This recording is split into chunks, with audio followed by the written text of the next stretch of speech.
में direct selling industry तकरीबन 100 साल पुरानी इंडस्ट्री है। कितने साल? 100 साल से ये इंडस्ट्री काम कर रही भाई, सोचिए। और इस इंडस्ट्री को 1970 के बाद पूरी दुनिया में ये इंडस्ट्री फैलना चालू हुई जब टेक्नोलॉजी बढ़ने लगी। और इस इंडस्ट्री के लिए एक वेलफेयर संस्था काम कर रही है जिसका नाम है WFDSA। 1978 से ये संस्था काम कर रही है। शायद आप में से कई लोगों का जन्म भी नहीं हुआ होगा 1978 में। World federation of direct selling association.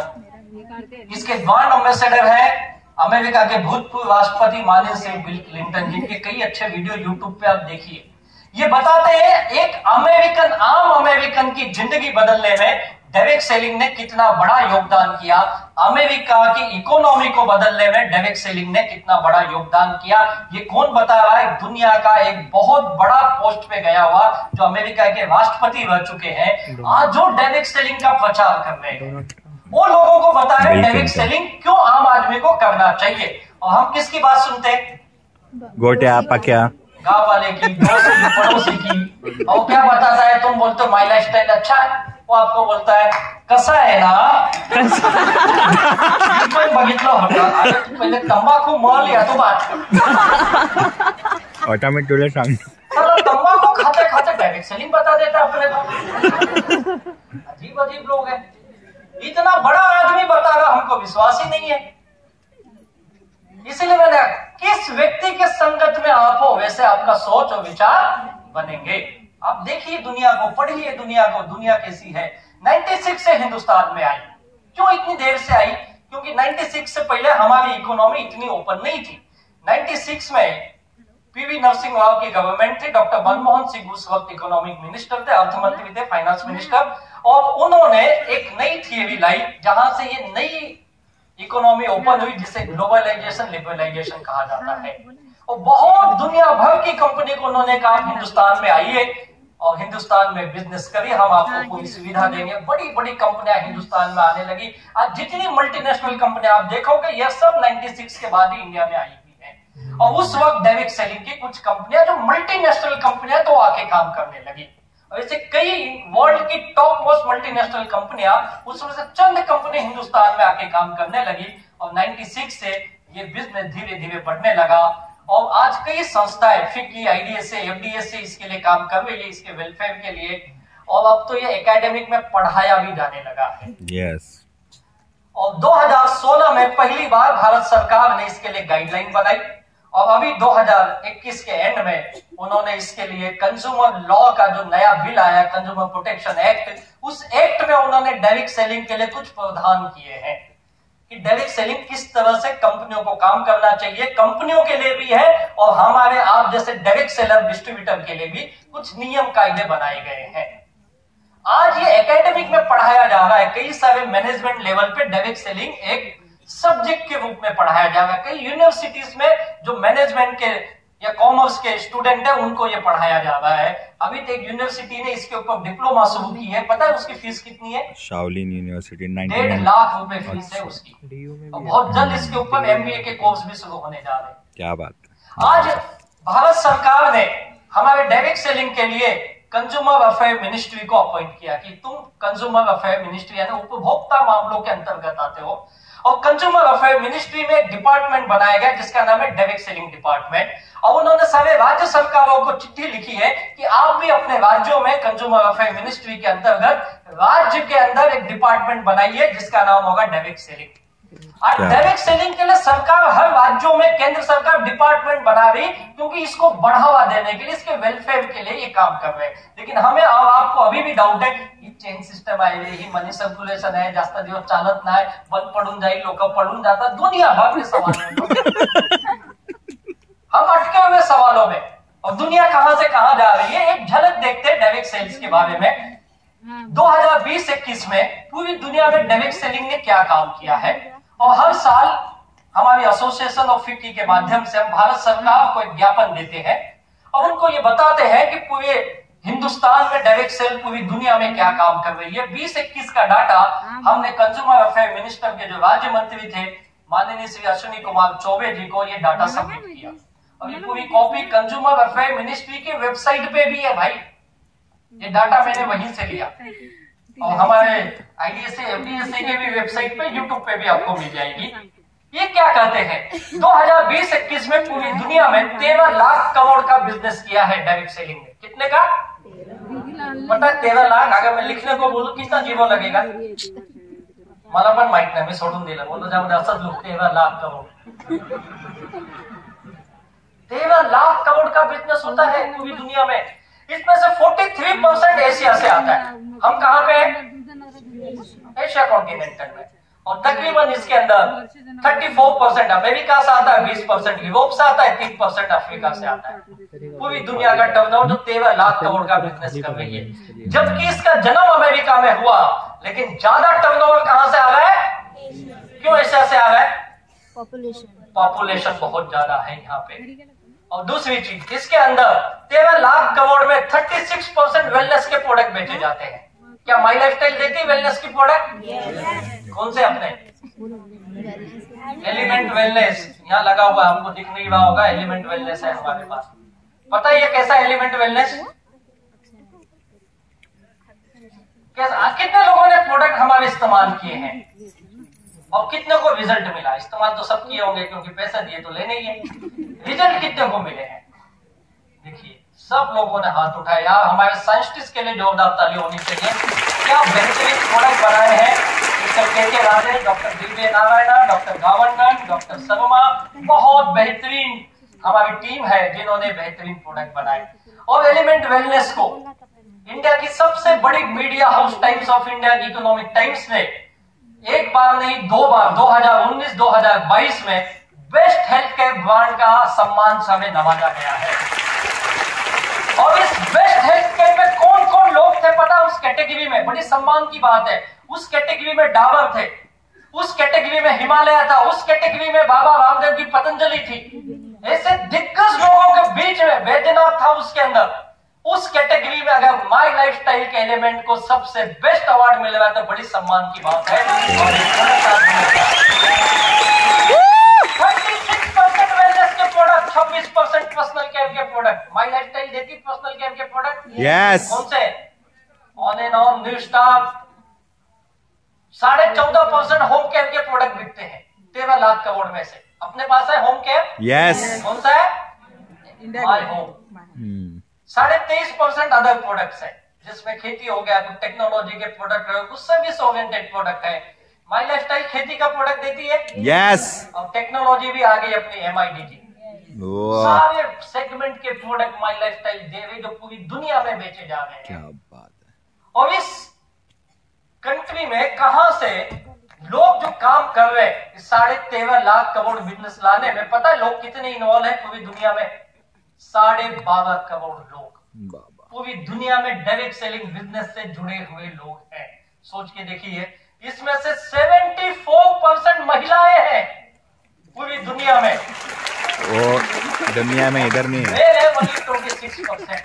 दुनिया में यह माना गया है कि डायरेक्ट सेलिंग में महिलाएं सबसे अच्छा काम करती हैं। और जितनी भी बड़ी MNCs कंपनी, उनके टॉप पोस्ट पे देखोगे महिलाएं ही है। भाई महिलाओं के लिए ज्यादा अपॉर्चुनिटीज बिजनेस के लिए क्यों ज्यादा है? क्यों महिलाओं के लिए ये बिजनेस स्वाभाविक रूप से ज्यादा अच्छा है? क्यों ऐसा है? महिला ज्यादा चर्चा करती है। चर्चा बातें करती ना। अच्छा, खर्च भी ज्यादा करती महिला, खरीदारी ज्यादा करती है। इनका मैनेजमेंट बहुत अच्छा है। किसी चीज को प्रमोट करने में उनकी मास्टरी होती है। यस। बात चालू किचन में खत्म। तो महिलाएं मिलेगी तो पहले क्या बात करेगी? नया बात करिए। तो महिलाएं मिलेगी ना पहिले पूछेंगे, आई कानातला कसा आहे? कानातला कसा आहे? नवीन केलंय का गळ्यातला? किती तोडायचं आहे? है या नहीं है? ये बात है। और तो जेंट्स मिलेंगे तो क्या घेतो का? घेतो का? है ना? यार बघा दिवसानंतर कधीतरी भेटूया संध्याकाळी जेव्हा 30-60 30-60-90 जेंट्स ही बात करते हैं। अब आप देखो जितनी एडवर्टाइजमेंट आती टीवी पे या किसी भी जगह पे, आप देखो उसमें महिलाएं ज्यादा रहेगी। यस, आप देख लो, कोई बच्चे की भी ऐड है ना, उसमें मम्मी जरूर रहेगी। मम्मी बोल रही है बॉर्नवीटा खाना है, है या नहीं है? हर एडवर्टाइज में महिला है। क्या बाइक भी लेना है ना, बाइक तो महिला आएगी। वाह वेरी गुड। जबकि चलाए ना, वो केवल बोल देगी इसके लिए बाइक ले। साला अपन दाढ़ी भी बनाएंगे, उसके भी एडवर्टाइज में महिला आएंगी। Yes. यानी एक मानसिकता बनी अपनी कि महिलाएं बोलेगी तो ही अच्छा है, तू तो गधा है रे, कोई काम कर। अथॉरिटी। इसलिए महिलाओं को बताया गया डायरेक्ट सेलिंग में, यानी डायरेक्ट प्रोडक्ट में, डायरेक्ट बिजनेस बताने में उनसे अच्छा कोई नहीं है। मुझे लगता है अगले बार हमें एक मीटिंग करनी पड़ेगी जहाँ पे सारी महिलाएं ही होंगी। है या नहीं है? हम लोग भी नहीं रहेंगे, आप भी बात करना होगा। अब हम हिंदुस्तान का देखते हैं। वर्ल्ड में देख लिए 13 लाख करोड़ का बिजनेस है, एशिया में सबसे ज्यादा हो गया है। कौन से प्रोडक्ट बिक रहे हैं, 12.5 करोड़ लोग दुनिया में जुड़े हैं। अब हिंदुस्तान में इन्होंने कहा 2021 में हमारे देश में कितने का बिजनेस होगा? 18,000 करोड़ का। और वर्ल्ड में कितना था? 13 लाख करोड़। उसका 10% भी अपन नहीं कर रहे। पॉपुलेशन में कहां पे दुनिया में? नंबर 1 पे खड़े हैं। तो यहाँ पे देखो बहुत पीछे। पूरे वर्ल्ड में इंडिया का डायरेक्ट सेलिंग में नंबर टॉप 10 में भी नहीं है। हम 12 नंबर पे खड़े, 12वें नंबर पे टर्नओवर के मामले में। सोच के देखिए, इस 18,000 करोड़ में सबसे ज्यादा नॉर्थ इंडिया से आता है, फिर वेस्ट इंडिया से आता है, फिर ईस्ट इंडिया, फिर साउथ इंडिया से आता है। ये रीजन वाइज है। और राज्यों के हिसाब से देखेंगे तो सबसे ज्यादा बिजनेस आता है 18,000 करोड़ का आपका महाराष्ट्र। क्या बात है। यस, महाराष्ट्र की ताकत है, नंबर 1 दे रहा है। दूसरे नंबर पे आता है वेस्ट बंगाल, तीसरे नंबर पे आता है उत्तर प्रदेश, चौथे नंबर पे है बिहार, पांचवें पे है उड़ीसा। राज्यों के हिसाब से देखा जाए तो जो 18,000 का टर्नओवर हो रहा है। और इसके अंदर जो लोग जुड़े हैं ये है 80 लाख लोग। वर्ल्ड में 12.5 करोड़ है, हमारे यहाँ 80 लाख है। जब मैं रिपोर्ट पढ़ रहा था, जब ये 80 लाख को मैंने अभी पढ़ा तो मुझे आश्चर्य हुआ, 80 लाख हिंदुस्तान में लोग डायरेक्ट सेलिंग करते। मुझे भी बड़ा आश्चर्य हुआ और थोड़ा डिटेल में गया। मैंने अपनी मैनेजर से पूछा, सर ये डाटा कैसे मिलता है? बोले हमारा भी डाटा हम उनको अपने एसोसिएशन को देते हैं। और आप क्या देते हो? बोलते हम आईडी देते। इतनी आईडी है। अब समझा 80 लाख लोग नहीं है, 80 लाख आईडी है। या 10-10, 20-20 तो यही लेके बैठे गोवा, हैदराबाद, थाईलैंड, दुबई वाले। वो भी क्या करते होंगे? काम कितने करते होंगे? बहुत। लोग कितने होंगे? 10%, 20% लोग काम करते हैं। 8 लाख लोग होंगे काम करने वाले, उसमें से 80,000 भी नहीं होंगे। बराबर, सही बात है या नहीं है? सही है। ये तो हमारे यहाँ है। अब इसके अंदर देखो, हमारे यहाँ उल्टा रेशो चल रहा है। मेल है 53% और महिलाएं कम क्यों अपने देश में? वर्ल्ड में कितनी है? 74%। क्या वजह होगी? हस्बैंड मना कर रहे हैं। फैमिली मैडम लोग का कमी आए। मेल डोमिनेटेड है। बच्चे छोटे हैं और बच्चे का बोर्ड एग्जाम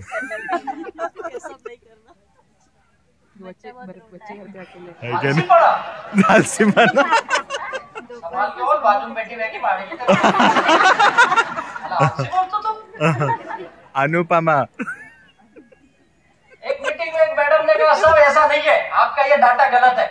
बोला मेरा डाटा नहीं है भाई, ये गवर्नमेंट ऑफ इंडिया के वेबसाइट पे डाटा है। नहीं सर ये गलत होगा। बोला कैसे गलत होगा? बोलते मी सांगते माझ्याबद्दल। बोला मॅडम कसं आहे, काम मी करते पण आयडी माझ्या नवऱ्याच्या नावाने आहे। बोला आईडी हस्बैंड के नाम से क्यों लिया? और क्या होता ना, जब मुझे 10,000 आईडी के लिए चाहिए थी और प्रोडक्ट खरीदने थे तो मेरे हस्बैंड को मैंने बताई ना, मुझे पता देने वाला नहीं है। मैंने एक आइडिया की। बोला क्या आइडिया की मैडम? मैंने बोला मी तुझ्या नावाने डिस्ट्रीब्युटरशिप घेते आणि तुला पैसे येणार, मी काम कर. तब उसने दिया. महिला होशियार बहुत होती है. बरोबर आहे ना, त्यांना पैसे बोला मॅडम हस्बंड आपके सपोर्ट करते. हा थोडाफार करतो. थोडंफार म्हणजे साहेब तो मीटिंग मध्ये ना बाईक वरती घेऊन येतो, हॉलच्या बाहेर सोडून जातो. आणि मीटिंग संपली की मी फोन करते, अहो या झालं, येतो बाईक घेऊन. तो माझा ट्रान्सपोर्ट आहे. आणि कधी कधी पीयूसी मध्ये घेऊन जाते. चलो आज मला ऑर्डर आली आहे 5,000ची, चला तुमच्या बाईकवर ना. तो पीयूसी ला जातो, मी माल घेऊन येते, तेवढंच काम करतो. बोला ऑटो भाड़ा बच गया, और क्या चाहिए. बोला पैसा देता क्या हस्बैंड. बोला पहले 2-3 महीने नाटक किया तो मैंने आइडिया किया. बोला क्या आइडिया किया मैडम. एटीएम कार्ड माझ्याकडे ठेवते मी. अरे उसको 2 बजे मैसेज जाता है, योर अकाउंट बुधवार को आता है अपना पेमेंट. पता होगा यस योर अकाउंट इज आ जाएगा. 3,000 विथ माय लाइफस्टाइल. 4 बजे वापस मैसेज जाता है, योर अकाउंट इज डेबिटेड. अरे शायद ये भी वजह होगी कि महिलाओं का रेशो कम है. तो ये तो हिंदुस्तान, लेकिन मुझे लगता है आने वाले 2-4 सालों में उल्टा होना चाहिए. होना चाहिए. कितनी महिला ये जवाबदारी लेने को तैयार. अरे वाह, आपके लिए जोरदार ताली होनी चाहिए. और हो सके तो अपने हस्बैंड को भी लाइए कभी कभी मीटिंग में. हाँ शायद उसको ज्ञान कुछ मिल जाए. और आप लोग भी अपनी फैमिली को लाइए. ये सुन के वो भी आपको सपोर्ट करने लगेंगे. जरा बरं वाटते का? है या नहीं है.